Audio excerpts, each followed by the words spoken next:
2001 में जन्मा एक बच्चा बताता है कुछ ऐसी बातें जिसे सुनकर माता पिता के रोंगटे खड़े हो जाते हैं। माता पिता घबरा जाते हैं और सोचते हैं कि क्या किया जाए। और फिर वो जब रिसर्च कराते हैं अपने बच्चे की कही हुई बातों पर, तो वाकई में जो सच्चाई सामने निकल कर आती है उसे सुनकर सबके होश उड़ जाते हैं। नमस्कार, मैं महक चौधरी आज आपके सामने कहानी लेकर आई हूँ, जो कि स्कॉटलैंड के एडिनबर्ग शहर से है। यहाँ पर 2001 में एक बच्चे का जन्म होता है। उस बच्चे का नाम होता है कैमरन। कैमरन जो कि एक लड़का है और जो अपने परिवार की इकलौती संतान है। माता पिता हैं। माँ का नाम लीसा है और पिता का नाम क्रिस है।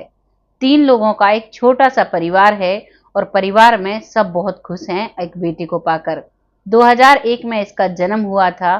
धीरे धीरे ये बड़ा होता है, लेकिन ये जब छोटा था तो इसकी जो देखने का तरीका था और जो रहने का तरीका था वो बहुत ही अलग था। ना ही तो किसी से डरता था, ना ही जैसे सोते सोते बच्चे डरते हैं वैसा बिल्कुल नहीं था। इसकी माँ लीसा जब भी औरों से बात किया करती थी तो वो यही कहा करती थी, क्योंकि उसने देखा था उसकी भाभी, उसकी जो चाची ताई जो अपने रिलेटिव्स होते हैं उनके बच्चों को देखते हैं तो वो सोते सोते डर जाया करते, रोने लगते, लेकिन ये नहीं डरता है। ये हंसता रहता और बहुत ही एक बलशाली इन्हें लगता है कि हमारा बच्चा बड़ा स्ट्रांग है। अब ये बच्चा धीरे धीरे बड़ा होता है और करीबन 3 से 4 साल का जब होता है और जब ढंग से बोलना शुरू करता है, तो जो ये राज खोलता है उसे सुनकर माता पिता हैरान हो जाते हैं। जब भी ये छोटा इसे खिलौने दिलाने के लिए लेने जाते तो ये बंदूक पकड़ा करता। और जब भी कोई चीज इसे, जैसे छोटे बच्चों को वैसी चीजें गाड़ी वगैरह दिलाते हैं, तो ये कुछ भी नहीं लिया करता। जैसी लड़ाई में क्रेन होती हैं या फिर तोप होती हैं छोटे बच्चों की, यानी कि फौज से रिलेटेड जो सामान होते हैं उन्हीं को पसंद किया करता और उन्हीं को चलाया करता। घर में भी स्टेंगन लेकर धूधू धूधू कर कर आवाज करता और कहा करता, दुश्मनों सामने से हट जाओ। जब ये बातें कहता तो माता पिता को लगता पता नहीं ये बच्चा ऐसी बातें क्यों करता है। लेकिन अब बचपन से इसके खिलौनों को देखते आ रहे थे, इनको आदत लग चुकी थी कि हमारा बच्चा ऐसा ही है, उसका स्वभाव वैसा ही है। लेकिन जब वो बोलना शुरू करता है तो वो कहता है कि माँ, मुझे ये चीजें बिल्कुल पसंद नहीं हैं। जो नॉर्मल घर में रहना, वो एक योद्धा की तरह रहता है, एक फौजी की तरह रहता है। इसका डिसिप्लिन बचपन से ही इतना स्ट्रांग होता है। सुबह 4:30 बजे ये जग जाया करता। वहां का टाइम तो अलग होता है स्कॉटलैंड का, लेकिन यहाँ के हिसाब से अगर हम देखते हैं तो सुबह मॉर्निंग में जल्दी उठना और हर काम को डिसिप्लिन से करना। अगर इसको बोल दिया जाता कि तुम्हारे खिलौने बिखरे पड़े हैं तो उनको सही सही जगह पर अपने आप रख देना और एक बार के बाद कभी भी दूसरी बार इससे कुछ भी कहना नहीं पड़ता था। इस बात पर माता पिता बहुत खुश होते हैं। लेकिन जब ये कहता है कि मुझे फौजी बनना है और मैं फौजी ही था और मुझे अब जिंदगी में मेरा और कोई मकसद नहीं है, मुझे अपने दुश्मनों को खत्म करना है, यही मेरा मकसद है। एक 4 साल का बच्चा जब ऐसी बातें कहता है तो माता पिता बहुत परेशान होते हैं और इसकी बातों पर ध्यान नहीं देते हैं। कुछ दिनों तक ऐसा चलता है, लेकिन जब ये बार बार ये बातें करता है और बार बार सोते सोते भी आवाज निकालता, हट जाओ सामने से, हट जाओ नहीं तो तुम्हें मार दिया जाएगा, ये मेरा इलाका है, कुछ ऐसी बातें ये सोते सोते बोला करता, तो माता पिता को थोड़ी चिंता होती है। और फिर एक डॉक्टर को इन्हें दिखाया जाता है। डॉक्टर को दिखाया जाता है तो ये बिल्कुल नॉर्मल फिट एंड फाइन पाता है, इसे कोई भी बीमारी नहीं होती है। डॉक्टर्स कहते हैं ये बिल्कुल ठीक है, इसे कोई भी परेशानी नहीं है। लेकिन माता पिता तो परेशान थे। डॉक्टर्स नॉर्मल बताते थे, लेकिन उन्हें अब अपना बच्चा नॉर्मल नहीं लगता था। उन्हें लगता था कहीं ना कहीं कोई ना कोई परेशानी है।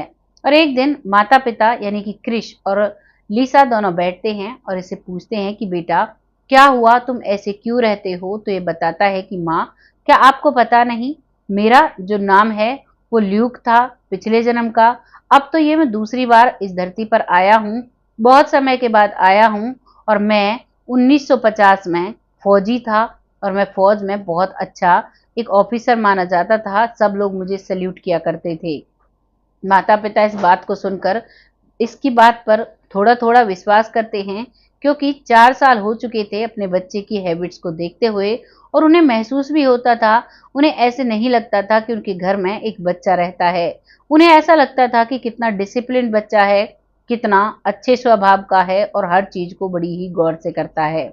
अब इससे पूछा जाता है कि तुम्हारा जो पिछला जन्म था वो कहाँ हुआ था, तब ये बताता है कि अमेरिका का मिडिल टाउन होता है, जहां पर मेरा जन्म हुआ था।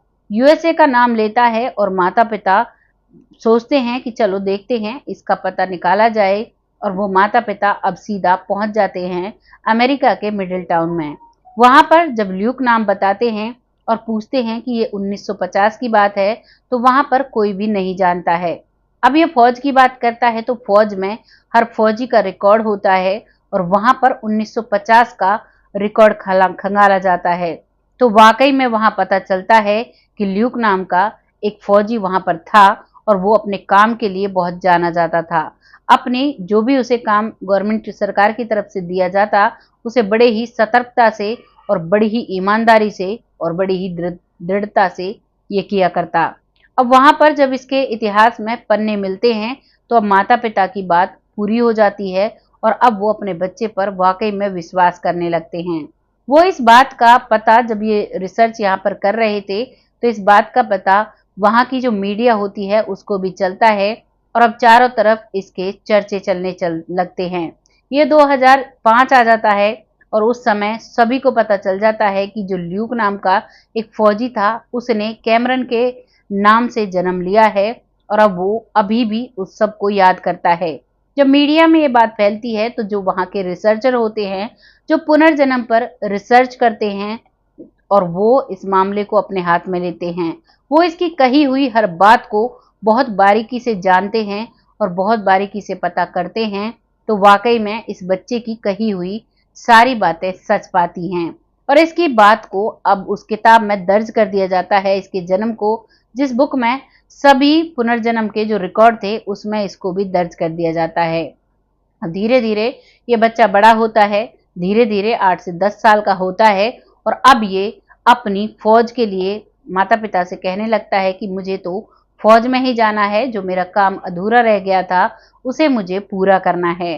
माता पिता कहते हैं कि बेटा नहीं, फौज में जाने की जरूरत नहीं है, लेकिन ये माता पिता की नहीं मानता है और आज भी ये फौज में है और बहुत अच्छे से जिंदगी काट रहा है। पहली बातें सारी इसको याद थी, लेकिन धीरे धीरे जब वक्त निकलता है तो अब ये अपनी सारी बातों को भूल चुका था और अब ये नॉर्मल इंसान की तरह रहता है।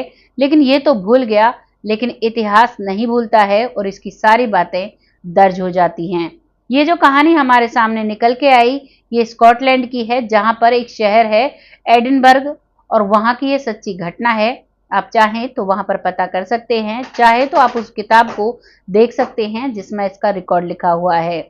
आपको ये कहानी कैसी लगी कमेंट सेक्शन में जरूर बताना। अब वक्त आता है उन लोगों का जो लोग हमें बहुत सपोर्ट करते हैं, जिनमें पहला नाम आता है चंद्रिका प्रसाद जी, जो बहुत अच्छे से सपोर्ट करते हैं, बहुत प्यारे उनके कमेंट होते हैं। आपका तहे दिल से धन्यवाद, ऐसे ही अपना सपोर्ट हमारे साथ बनाए रखें। अगला नाम आता है आर नेगी जी, जो लिखते हैं राधे राधे। राधे राधे जी, बिल्कुल, राधे नाम बहुत बड़ा होता है, सबसे बड़ा राधे जी का नाम बोला गया है। अगर इस नाम का हम जप करते हैं तो हमारा जीवन पार हो जाता है। ये जो मैं पुनर्जन्म की कहानियां आप सबके सामने लेकर आती हूँ, ये सब सच्ची होती हैं और इनसे हमें एहसास होता है कि हमें यहाँ से जाने के बाद दूसरा जन्म लेना होता है और ऊपर जाने के बाद हमें अपने सारे कर्मों का हिसाब देना पड़ता है। तो इसीलिए अपने कर्मों पर ध्यान दीजिए, कर्मा सबसे पहले होता है। आपका तहे दिल से धन्यवाद, ऐसे ही हमें सपोर्ट करते रहें। अगला नाम आता है विपिन कुशवाहा जी, जो बहुत अच्छे से सपोर्ट करते हैं, हर रोज वीडियो देखते हैं, पूरी वीडियो देखते हैं और बहुत प्यारा सा कमेंट करते हैं। आपका तहे दिल से धन्यवाद, ऐसे ही अपना सपोर्ट हमारे साथ बनाए रखें। अगला नाम आता है शास्त्री जी, जो बहुत अच्छे से कमेंट करते हैं। आप सबका तहे दिल से धन्यवाद, ऐसे ही अपना सपोर्ट हमारे साथ बनाए रखें। अगला नाम आता है राजेंद्र जी, जो बहुत अच्छे से कमेंट करते हैं। आपका तहे दिल से धन्यवाद, ऐसे ही सपोर्ट करते रहें। अगला नाम आता है मंजू कुशवाहा जी, जो बहुत अच्छे से कमेंट करती हैं। आपका तहे दिल से धन्यवाद, ऐसे ही अपना सपोर्ट बनाए रखें। अगला नाम आता है मंजू चौधरी जी, जो हर रोज हर मोटिवेशनल उनका कमेंट होता है, बहुत अच्छे से कमेंट करती हैं। आपका तहे दिल से धन्यवाद। अगला नाम आता है परविंदर कौर जी, जो बहुत अच्छे से कमेंट करती हैं। आपका तहे दिल से धन्यवाद। ऐसे ही अपना सपोर्ट बनाए रखें।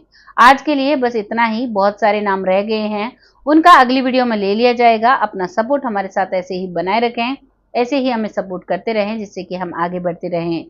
तब तक के लिए सब खुश रहें, आबाद रहें। भगवान से यही कामना करते हैं, जो भी हमारे साथ जुड़ा है, भगवान सबको स्वस्थ रखे और अपने जीवन में सारी खुशियां दे। क्योंकि कहते हैं जब सब खुश होते हैं तभी हमें खुशी मिलती है। तो हम चाहते हैं कि भगवान सबको खुश रखे, तभी हमें खुशी मिलेगी। तब तक के लिए जय हिंद, जय भारत।